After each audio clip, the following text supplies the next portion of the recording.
ሰላም ከመይ ትኾኑ ክቡራት ተኸታተልቲ ኤፍቢኤን ስቱድዮ ኣብ ዝተፈላለዩ ኩርናዓት ዓለም ብምዃን ነዝፈነወ ኣብ ምክትታል ትርከቡ ክቡራት ሰማዕቲ ርሑስ ሓድሽ ዓመትን በዓል ልደትን ክኾነልኩም እናተመነኹ ንሎሚ 2 ጥሪ 2026 ዝተዳለዉ ዜናታት ሒዘልኩም ቀሪበ ኣለኹ። ብቀዳምነት ግን ነጥብታቶም ሰራዊት ኤርትራ ዝፈጸሞ ቅትለት ንጹህ መንእሰይን ስዒቡ ዘጋጠመ ኣልማማ ማእሰርቲ ዜጋታትን ዝምልከት ኣብ ዝሓለፈ ወርሒ ምስ ኣልጀዚራ ቃለ መሕትት ዘካየደ ኣማኻሪ ቀዳማይ ሚኒስትር አብይ ኣሕመድ ኣብ ጉዳያት ቀርኒ ኣፍሪቃ ኣቶ ጌታቸው ረዳም ጋዜጠኛታት ኣልጀዚራ ቆራሪጾም ምስ አብይ ኣሕመድ ኣባኢሶምና ክብል ምዝራቦም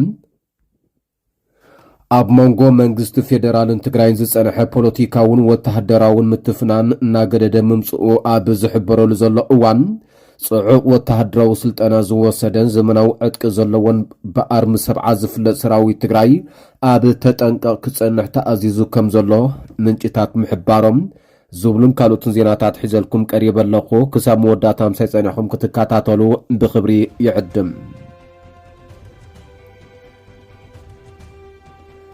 ኣብ ዝሓለፈ ወርሒ ኣብ ዞባ ጋሽባርካ ንኡስ ዞባ ሎጋ ዓንሰባ ቀራና ኩዶ ኣብ ዝተባህለት ዓዲ ዘጋጠመ ሞት ሓደ ያፌት የማነ ግብረ ማርያም ዝተባህለ መንእሰይን ድሕሪኡ ዝሰዓበ ኣልማማ ማእሰርቲ ደቂ ዓድን ኣዛራቢ ጉዳይ ኮይኑ ከም ዝቕነየ ዝፍለጥ እዮም። ነዚ ጉዳይ ዝምልከት ንጹር ሓበሬታ ንምርካብ ቢቢሲ ኣብ ወፃኒ ዝቕመጡ ደቂ ዓዲ ንትኸባብን ከምኡውን ንተመሳሰልቲ ፍጻመታት ንምርዳእ ስሞም ክዕቀብ ዝሓተቱ ካብ ውሽጢ ዓድና ዘራሪቡ ከምኡውን ንሚኒስተር ዜና ኤርትራ የማነ ገብረ መስቀል ተወኪሱ ዘዳለዎ ጽሑፍ ኣሎ ቀጺለ ከቕርበልኩም። እቲ ፍጻመ ብ15 ሕዳር ዘጋጠመ ኮይኑ ወዲ 16 ዓመት መንእሰይ ያፌት ብወተሃደራት ብጥይት ድሕሪ ምቕታሎም በቲ ፍጻመ ቁጥዖኦምን ተቃውሞኦምን ዘስምዑ ሓውን ቀረባ ስድራ ቤትን መዋቲ ዝርከብዎም ልዕሊ 80 ዝኾኑ ደቂ ዓዲ ብኣልማማ ተወሲዶም ሓሽፈራይ ኣብ ዝተባህለ ወተሃድሮ ማዓስከር ተዳጒኖም ከም ዘለዎም ኣብ ደገ ዝቕመጡ ቤተሰብን ደቂ ተዓድን ንቢቢሲ ኣረጋጊጾም። እቲ ምኽንያት ምስ ምቑራጽ ገረብን ፈሓምን ዝተኣሳሰር ከም ዝኾነ ክግለጽ እንከሎም ያፌት ፈሓም ኣፍሒሙ ናብ ሕምብርቲ ዝተባህለት ዓዲ ክሸይጥ ምስ ብፀቱ ኣብ ዝኸደሉ ዝነበረ እዋን ተታሒዞም ድሕሪኡ ናብ ዓዲ ምስ ኣተዊኦም እቶም ወተሃደራት ኣብ ማእከል ዓዲ ቀቲሎሞ ይብል ኣብ ፈረንሳ ዝቕመጥ ኣዛርያ ዝተባህለ ወዲ ተዓዲ። ብመሰረት እቲ ዝተረኽባ ሓበሬታ ያፌት ኣቦኡ ኣቶ የማነ ግብረ ማርያም እሱር ኮይኑ ስድሩ ንምሕጋዝ ትምህርቱ ቋሪጹ ኣብ ከምዚ ዝበለ ፈሓም ኣፍሒምካ ምሻጥ ስራሕ ዝተዋፈረ እዩ። ስድርኡ ነብሱን ንምሕጋዝ ላዕልን ታሕትና በለ ክነብር ዝጸንሐ ህርኩት መንእሰይ ብ15 ሕዳር ኣብ በረኻታት ናይ ተዓዲ ፈሓም ኣፍሒሙ ኣብ ኣእዱግ ጽዒኖም ናብ ሕምብርቲ ዝተባህለት ንእሽቶ ከተማ ምስ ብፀቱ ኣብ ዝጓዓዙሉ ዝነበሩ ኣጋጣሚ ኣብ መንገዲ ዝዓጠቑ ወተሃደራት ሒዞሞም ዝብል ኣዛርያ ካብ ዓዲ ንዝኣኮበ ሓበሬታ ተወኪሱና ዳሓር እቶም ዝሓዝዎም ዕጡቓት ወተሃደራት ነቶም ኣእዱግ ኣሕዲጎም ከብኪቦም ናብ ዓዲ ቀራና ኩዶ ክመልስዎም ምስ ፈተኑ እቶም መንእስያት ሃዲሞም ካብኡ ኣብ ጥቓታ ዓዲ ተሓቢኦም ጸኒሖም ካብቶም ወተሃደራት ነቶም ኣእዱጎም ክወስዱ ፈቲኖም ዝበዝሑ ድማ ተዓዊቶም መዋቲ ያፌት ሳልሳይ ርእሱ ግን ከም ዘይተዓወቱ እቲ ዋሃብ ርእቶ ሓቢሮም። ብድሕሪ እዚ እቶም ክልተ ናብ ገዝኦም ክኸዱ እንከለዎ ያፌት ግን ኣእዱጉ ክወስድ ናብቲ መዝረዓ ኣእዱግ ኣብ ጥቓ ቤተ ክርስቲያን ዳማርያም ዝርከብ ፈቲኑ ክብል ቅድሚታ ፍጻመ ዝነበረ ኩነታት የረድእ ኣዘርያ። ኣብ ከምዚ ኩነታት ድማ ብመን ገበሮ ብዘይፍለጥ ተኪሶም ኣብ ማእከል ዓዲ ከም ዝቐተልዎም ካብ ዓዲ ሓበሬታ ከም ዝረኸቡ ወሲኹ የዘንቱም። ኣዛርያ ከም ዝገለጾ እንተኾይኑ ሬሳ ያፌት ንጽባሕቱ ክሳብ ፍርቂ መዓልቲ ከም ዘይተላዕለን እቶም ደቂ ዓዲ ድማ ንሓለፍቲ ምምሕዳራት ከም ዝሓበሩን ብድሕሪኡ እቲ ኩነታት ቁጥዐ ከም ዘለዓለን ይገልጽ። እዚ ድሕሪ ምዃኑ ድማ ወተሃደራት መጺኦም ነቲ ዓዲ ከቢቦማ ፖሊስ ድማ መጺኦም ነቲ ሬሳ ክምርምሩን ስእሊ ክወስዱን ኣብ ዝፈተኑሉ ከም ዝተኸልከሉ ብዘይ ዝኾነ ምጽራይ ድማ ያፌት ክቕበር ከም ዝተገብረን ኣዛርያ የዘንቶም። ብድሕሪ ግን እቲ ዓዲ ነቲ ማውታን ዝሰዓበ ነገራትን ስለ ዘይተቐበሎም ክእከብን ቅሬታታት ክቕርብን ትሕምትሕም ክብልን ምስ ጀመረ ኣኪብካ ክእሰር ከም ዝተገብረ ገሊጾም። ኣብ ሰሙን እቲ ፍጻመ ድማ ሰንበት መዓልቲ ዝበዝሕ ሰብ ኣብ ቤተ ክርስቲያን ተኣኪቡ እንከሎ ካብ ወዲ 16 ዓመት ንላዕሊ ዲያቆናትን ተማሃሮ ቤተ ክርስቲያናትን ካህናትን ንኹሉ ኣብቲ ዓዲ ዝነበረ መንእሰይን ዓብን ኣኪቦም ወሲዶሞም። ሕጂ ኣብ ሓሽፈራ ያለው ይበሃል ግን ዝተረጋገፀ ነገር የለን ዝብል ኣዛርያ ንኩነታት እቶም እሱራት ኣመልኪቱ ከነፅር እንከሎም ካብ ወዲ 16 ዓመት ክሳብ 80 ዓመት ዘዕድሚኦም ደቂ ተባዕትዮኦም ወሲዶም ዘለዎም ኣብዚ ድማ ዝተፈላለየ ናይ ጥዕና ፀገማት ዘለዎም እውን ክህልው ከም ዝኽእሉ ፍሉጥ እዩ። ቀሺ ይኹን ሼኽ ኣብቲ ዓዲ ኣይሓደጉን ሓኪም ይኹን ኣመሓዳሪ ናይቲ ዓዲ እውን ከይተረፈ ኣኪቦም ከም ዝወሰድዎም ክገልጽ እንከሎም ምዕባይ ሓዊ ንመዋቲ ዝኾነ ሄኖክ የማነ እውን ናይ ቅድስቲ ማርያም ናይ ኣእምሮ ፀገም ዘለዎ ከይተረፈ ወሲዶም ኣለዎ ብምባል እቲ ኣብታ ዓዲ ዝተፈጸመ ማእሰርቲ ኣልማማ ምንባሩ ኣረዲኦም። ኣብ ኤርትራ እቲ ኣብ ገጠር ዝነብር ህዝቢ ብፍላይ እኹል ቀረብ ሰዓት ብዘይምህላውን ናሓዊ ኣግራብ ቆሪጹን ፈሓማ ፍሒሙን መነባብሩ ከም ዘካይድ ዝዛረብ ኣዛርያ ከም ምንጪ ኣታዊ ንምምሕያሽ ናብርኡ ይቃለሰሉ ከም ዘሎ ይሕብር። ብወገን መንግስቲ ግን ብመንገዲ ሚሊሻታት ወተሃደራት ሓለዋ ኣግራብ ሚኒስትሪ ሕርሻ ማለት ፍሩስታለ ጥቡቅ ቁፅፅር ከም ዝግበርን ኣብ ኬላታት ይኹን ኣብ በረኻታት ሓድን ከም ዝካየድን ሓበሬታታት ከም ዝረኸበ ኣረዲኦም።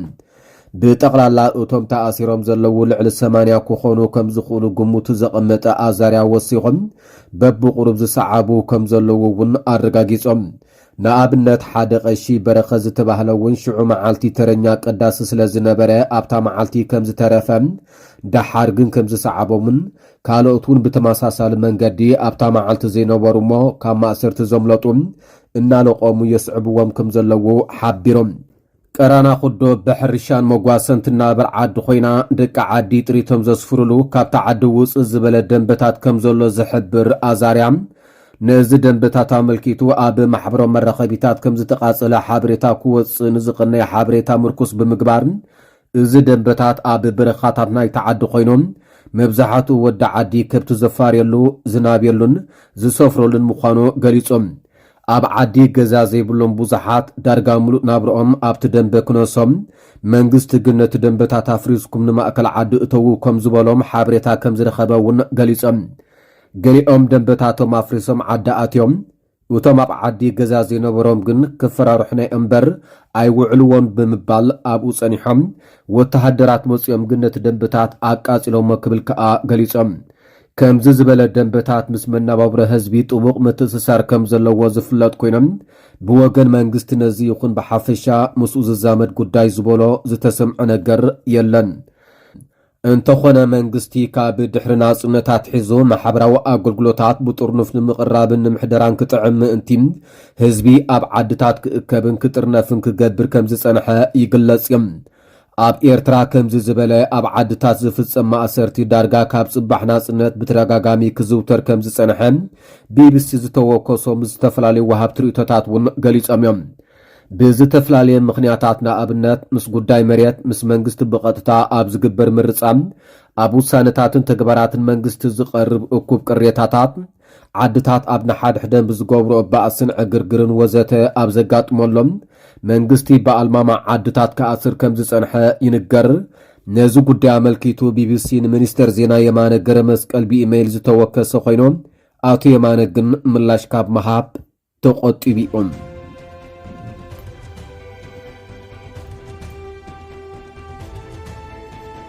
ኣብ መንጎ መንግስቲ ፌደራልን ትግራይን ዝጸንሐ ፖለቲካውን ወተሃደራውን ምትፍናን እናገደደ ምምጽኡ ኣብ ዝሕብረሉ ዘሎ እዋን ጽዑቕ ወተሃደራዊ ስልጠና ዝወሰደን ዘመናዊ ዕጥቂ ዘለዎን ብኣርሚ ሰብዓ ዝፍለጥ ሰራዊት ትግራይ ኣብ ተጠንቀቕ ክጸንሕ ተኣዚዙ ከም ዘሎ ምንጭታት ሓቢሮም።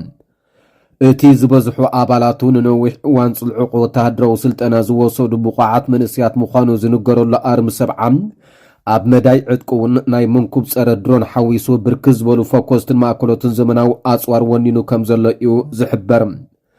ኣብ ጎላጉል ኩርባታትን ጎቦታትን ኣብ ዝግበር ውግእ ብውሕድ መስዋዕቲ ብኸመይ ኣብ ልዕሊ ጸላእ ዓወት ተጓናጺፍካ ቦታታት ቋጻጸርን ትከላኸልን ዝብሉን ካልኦትን ወተሃደራዊ ስልትን ስርሒትን ንነዊሕ እዋን ስልጠና ልምምዳትን ዝወሰደ ኣርሚ ሰብዓ ካብቶም ትግራይ ትምካሓሎም ዘተኣማምኑ ኣሃዱታት ሓደ ምዃኑ ይሕበር።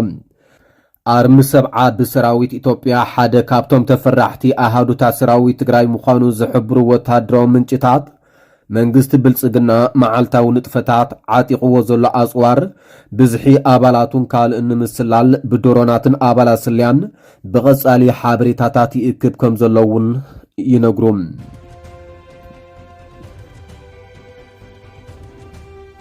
ኣብ ዝሓለፈ ቀረባ እዋን ምስ አልጀዚራ ቃለ መሕትት ዘካየደ ኣማኻሪ ቀዳማይ ሚኒስትር አብይ አሕመድ አቶ ጌታቸው ረዳ ጋዜጠኛታት አልጀዚራ ቆራሪጾም ብምውራድ ምስ አብይ አሕመድ ኣባኢሶምና ምባሉ ተገሊጾም። ኣብ 2020 ኣብ ትግራይ ኣብ ዝተኻየደ ኩናት ሓደ ካብቶም ቀንዲ ላዕለዎት መራሕቲ ምንባሩ ዝንገረሉ አቶ ጌታቸው ረዳ ድሕሪ ስምምዕ ፕሪቶሪያ ፕሬዚደንት ግዚያዊ ምምሕዳር ትግራይ ኮይኑ እኳ እንተተመርጸን ኣብ መንጎ መሪሕነት ህወሓትን ግዚያዊ ምምሕዳርን ብዝተፈጥረ ምፍሕፋሕ ግና ናብ ኣዲስ ኣበባ ብምቕናዕ ነቲ ንከባቢ 2 ዓመት ዝተዋግኦ መንግስቲ ብልጽግና ከገልግልዩ ተራእዩ። ኣዲስ ኣበባ ድሕሪ ምኻዱ ነዊሕ ከይጸንሐ ኣማኻሪ ቀዳማይ ሚኒስተር ኣብ ጉዳያት ቀርኒ ኣፍሪቃ ብምዃን ዝተሸመ ኣቶ ጌታቸው ረዳ ኣብ ዝሓለፈ ወርሒ ምስ ጋዜጠኛ አልጀዚራ ማህዲ ኣብ ዘካየዶ ቃለ መሕትት ኣብ 2020 ኣብ ትግራይ ተፈጺሙ ዝበሃል ጆኖሳይድ ተራ ቀዳማይ ሚኒስትር አብይ አሕመድ እንታይ ምንባሩ ተሓቲቱ ዝሃቦ ምላሽን ብዛዕባ ብቀዳማይ ሚኒስትር አብይ ዝተጻሕፈት መደመር ትብል መጽሓፍ ዝሃቦ ርእቶን ተቋራሪጹ ብምውራዱ ምስ አብይ ኣባኢሶምና ክብል ምዝራቦም አፍሪቃ ኮንፊደንሻል ገሊጾም። አቶ ጌታቸው ረዳ ኣብቲ ምስ አልጀዚራ ዘካየዶ ቃለ መሕትት ቀዳማይ ሚኒስትር አብይ አሕመድ ኣብ ትግራይ ጆኖሳይድ ክፍጸም ቀጠልያ መብራህቲ ዝወልዐ መራሒ ምዃኑ ብተዛዋሪ መንገዲ ክኸስስ ዝተሰምዐ ኮይኖም ቀጺሉ አቶ ጌታቸው ረዳ አብይ አሕመድ ንጉስ ናይ ኢትዮጵያ ክኸውን ብኣምላኽ ዝተሓረኹ እየ ክብል ተዛሪቢ እሞ እንታይ ርእይቶኻ ንዝብል ዝቐረበሉ ሕቶም ኣይመስለንን ከም መራሕን ጸሓፊ መደመር ትብል መጽሓፍን ብዙሕ ክገብሮ ዝግብኦ ነገር ከም ዝተረፈ ዝፈልጥ ክብል እዩ ክምልስ ተሰሚዑ። ምናልባት ከምዚ ዓይነት ርእይቶ ሂብካ ኣብ ስልጣን ናይ ምቕጻል ተኽእሎ ይህልወካ ዶ ንዝብል ሕቶ ጋዜጠኛ አልጀዚራ ማህዲ እውን ዘጋጠመ የጋጥም ዝግደሰሉ ኣይኮንኩን ክብል እዩ ተሰሚዑ። Yes. And after the genocide, you're friends. Just during the genocide, you weren't friends. We were fighting each other. We're at each other's yes, and thousands of people. No. I mean, let's not belittle the whole idea of this genocide, whatever. What I'm saying not the one belittling. You're the one who said you used to be friends with the guy you. No. He didn't tell me personally that he was a messiah or anything. Do you believe him? Do you believe he's a messiah? He said his mother told him he would once be a king. Do you believe Abiy was chosen by God to rule Ethiopia? I don't. You don't? I don't. Have you told him that? I haven't. I don't have to tell him. I mean, you kind of do. He thinks he is, and you're an advisor. Advisors normally give advice. I don't believe God has specific choices or whatever to lead. As long as you think you can lead the country and you prove your mettle, you can be leader. Has he proved his mettle? He has yet to prove his mettle. Yet to? He's been in the office for several years. He's still yet. Well, this is my position. Okay. I'm not in the business of settling accounts on his behalf. I'm not in the business of. And if he watches this interview and he sees his advisor saying he's yet to prove his mettle and he may be guilty of genocide, do you think he'll fire you or keep you on? Honestly, I'm not. I don't really care what happens as a result of that. But I have reason to believe that saying those things in public does not necessarily lead to the kinds of consequences. But like I said, I don't care what happens. አቶ ጌታቸው ረዳ እቲ ቃለ መሕትት ኣብ ዱባይ ቅድሚ ወርሒ ዘካየዶ ኮይኖም ኢትዮጵያ ድሕሪ ምምላሱ ግና ክሳብ ሕጂ ምስቲ ጥቡቕ ርክብ ከም ዘለዎ ዝንገረሉ ቀዳማይ ሚኒስትር አብይ ከም ዘይተራኸቢኡ ገሊጾም። ናይ ቀረባ ኣዕሮኽ አቶ ጌታቸው ረዳ ከም ምንጭ ዝሓበሬታ ዝጠቐሰ አፍሪካን ኮንፊደንሻል ቀዳማይ ሚኒስትር አብይ አሕመድ ብመንገዲ አልጀዚራ ዝተመሓላለፈ ቃለ መሕትት አቶ ጌታቸው ኣዝዩ ከም ዝቆጥዖን በአካል ክሪኦ ድሌት ከም ዘይብሉን እዩ እቲ ሓበሬታ ገሊጾም። አቶ ጌታቸው ብዛዕባ ዝተሓቲቱ ክምልስ እንከሎም ጋዜጠኛታት አልጀዚራ ቆራሪጾም ኣባኢሶምና ክብል ዝገለጸ ኮይኖም ኣየናይ ዘረብኡ ቆራሪጾሞ ግና ብንጹር ኣይጠቐሰን። አፍሪካ ኮንፊደንሻል ቀጺሉ አቶ ጌታቸው ረዳ ኣብ ዝቅንያት ብፍላይ ንትግራይ ኣመልኪቱ ኣብ ማሕበራዊ ሚድያታት ክህቦም ዝስማዕ ዘሎ መግለጺታትን ዘሕልፎም ዘሎ መልእኽታትን ምስ ቀዳማይ ሚኒስትር አብይ ኣጋጢምዎ ዘሎ ክፍተት ንምጽባብ ይመስል ክብል ገሊጾም። አቶ ጌታቸው ረዳ ካብቶም ኣብ ዝቕንያት ኣብ ማሕበራዊ ሚድያታት ዝተዛረቦም ኣብ 2020 ኣብ ትግራይ ኣብ ዝተኻየደ ኩናት ቀዳማይ ሚኒስትር ኣብይ ስዒሩ ስለ ዘንበርክኸና ኢና ንውዕል ፕሪቶርያ ፈሪምና ኣብ እዋን ወራር ትግራይ ጀኖሳይድ ዝፈጸሙ ሓይልታት ኤርትራን ፋኖን ጥራይኦም ኣብ ዝተፈላለዩ መዕቆቢ ተመዛበልቲ ትግራይ ብሓፈሻ ብፍላይ ከዓ ኣብ ሕጻጽ ኣጋጢም ዘሎ ሕሱም ጥምየት ተሓታቲኡ መራሕቲ ህወሓት እዮም ዝብሉ ይርከብዎም